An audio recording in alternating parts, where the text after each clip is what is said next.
Thank you for joining us. My name is Dave Patriarch. I'm the mayor of Pemberton Township. Joining us today is Chief Dave Jantis. He's the chief of our police department. Thank you for joining us, Chief. Thanks for having me, Mayor. We want to give you an update as to how the COVID-19 virus is impacting our community and the services that we provide here in Pemberton Township. Since this virus has struck the area in Burlington County, we chose to close the municipal building and all township buildings to the public access. We've closed our parks where we have structures, playground equipment and so forth, but we've left open the parks where you can utilize the lakes, the walking trails, and open space. We feel it's important that people still have to get out and enjoy the outdoors, especially as the weather is changing. Currently, our public employees are still working. We're still providing the services that we generally provide, but we're adjusted to where we're limiting the employees' contact, if at all, with the public. They have responsibilities on a daily basis to provide services. But we are taking extra steps to protect the employees while they're doing this. The key to this virus, apparently we're having some type of electrical issue. Our generator must have kicked on. The key to this virus and controlling it has seemed to have been the social distancing and the disinfecting that the experts have been advising us. And we encourage everyone to continue with that social distancing, follow the executive orders of the governor and the professionals that are asking you not to go out when you don't need to be outdoors, when you don't need to be away from your home. Stay at home. Our healthcare providers, our first responders would greatly appreciate that. So please take that into consideration when you decide, hey, I'm going out for the day. Well, what are you going out for? Make sure it's the right reasons and that it's not going to affect someone else's health. Chief, could you enlighten us a little bit on how the COVID virus situation has impacted your operations in the police department? Certainly, Mayor, and I appreciate you having me here today.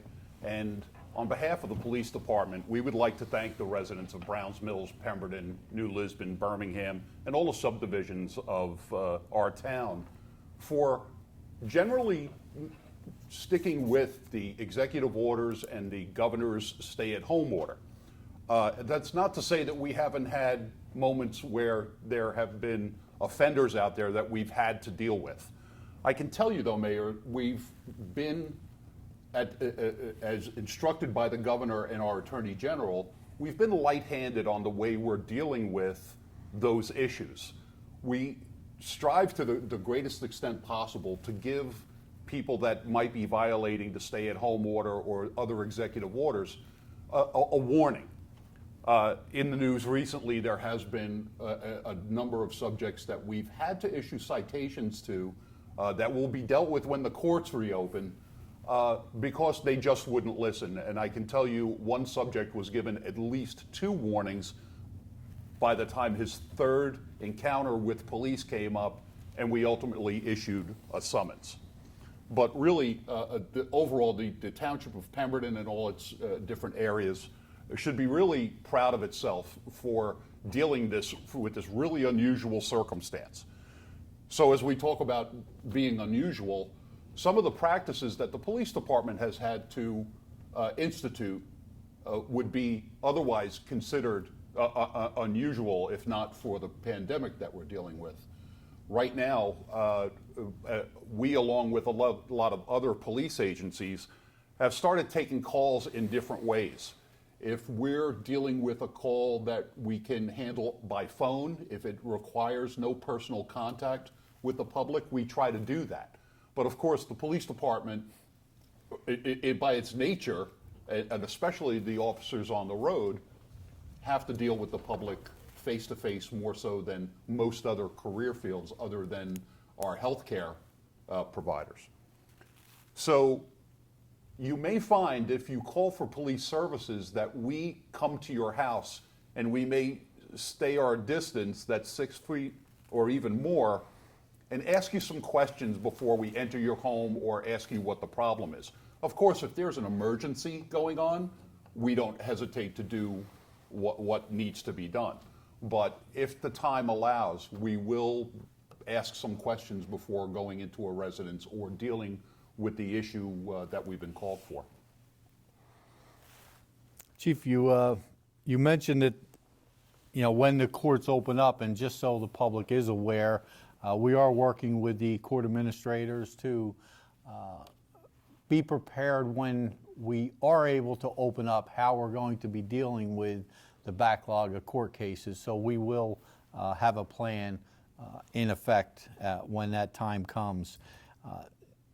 But now you say you're light-handed in dealing with the executive order violations, and rightfully so, because we're not, I'm sure, out there looking to arrest everyone that's just out for a walk, but there are the violators. But this does not mean that our police department is not enforcing laws of the state and ordinances of the township. Not at all. In fact, like I said, we have had those that we've had to charge with the violations of the executive orders. And in some cases, just regular law enforcement continues to go on. Should there be a shoplifter or a motor vehicle violation that an officer deems is of safety implications to the township, they will certainly still stop a car, but they will practice all the necessary social distancing practices that we ask them to do, putting on gloves, using their masks, and things like that. They disinfect their cars on a regular basis, both at the beginning of their shift, and that would continue even after the calls that they deal with. And the increase in threats to our officers. Now, as you know, and I know personally, because we've both worked the streets back in the day for both of us, the officers are involved in daily threats just in the line of work that they're in. Has this virus brought any additional concerns to our officers and how they are dealing with their day-to-day operations? I can tell you that there have been numerous occasions, unfortunately, that not only the police officers, Mayor, but our healthcare workers have been put in a position where someone will say, I'm sick, or I actually have COVID-19, and that they've felt and been threatened by people that we were dealing with. Look, you know as well as I do, we don't always see people at their best, and maybe sometimes they make bad judgment calls that they wouldn't normally do. But there are also times when there's a threat made against the police officers or a healthcare worker that we must charge that person. That cannot stand. We cannot have our officers out on the street with that threat of having themselves exposed and going back to their families with that and living with that. They come into work every day with their heads wrapped around this particular situation the right way. I go into the lineups before they hit the street and I ask them, how are your families? How are you guys? And to a man or a woman out there that are getting ready to hit the street, they're ready to go and do their jobs. But they should not be subjected to that type of activity to where their health or even their lives could be threatened in this current environment that we're dealing with. So I can tell you, if someone threatens to spit on, cough on, otherwise infect one of our employees, one of our police officers, they will be dealt with, and they have been dealt with. Thank you, Chief. And I have to commend you and your officers for continuing to do the work that you do under whatever the conditions you're up against, because this is certainly a unique situation. Most of the officers that are on the department today, and some of them may not even have been born back during the AIDS epidemic, when AIDS came around. And I can remember being on the street when that started, and all the extra precautions and fears that we had back then patrolling, because we just didn't know. And this is a similar type of situation. So this is a Correct, a Mayor, very and much like that time, there's so much of the unknown. right. And we try to, what we receive from the health department, the information that the officers receive when they're going to a call, we have to try to give them that comfort level, much like they gave you that comfort level when you were working the road and dealing with, again, that unknown. So we try to give the officers the tools that they need to do their jobs and do them safely, and we do our best to do that, but they still put themselves in harm's way. Yes, and again, I do commend you and your officers for that, Chief.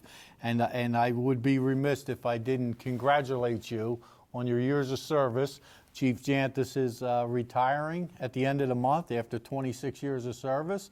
I know those 26 years well, as that's what I did in my career, and I know the feeling that you must be going through at this particular time. And let me assure you, it will get better. You'll enjoy it. But I congratulate you for your service, for your commitment to our community. I know it's always meant a lot to you, and you've done well by it, and the community has done well by you. So thank you for your service. Again, we can only stress so much, but we're not going to stop at that level, that practice social distancing. Practice, the disinfecting over and over. When you're out in public, make sure you're out there for the right reasons. If you have to go get supplies, grocery shopping, do that. But don't just go to visit your friends. It's just not worth it. But don't hesitate to call your friends. Call an elderly person, a senior citizen that you know that has also been, locked down during this time, and you'll be surprised at how well that'll be received just to hear from you. So with that, we will certainly continue to keep you updated as time goes on and as things change here, and we thank you for joining us again here at Pemberton Township.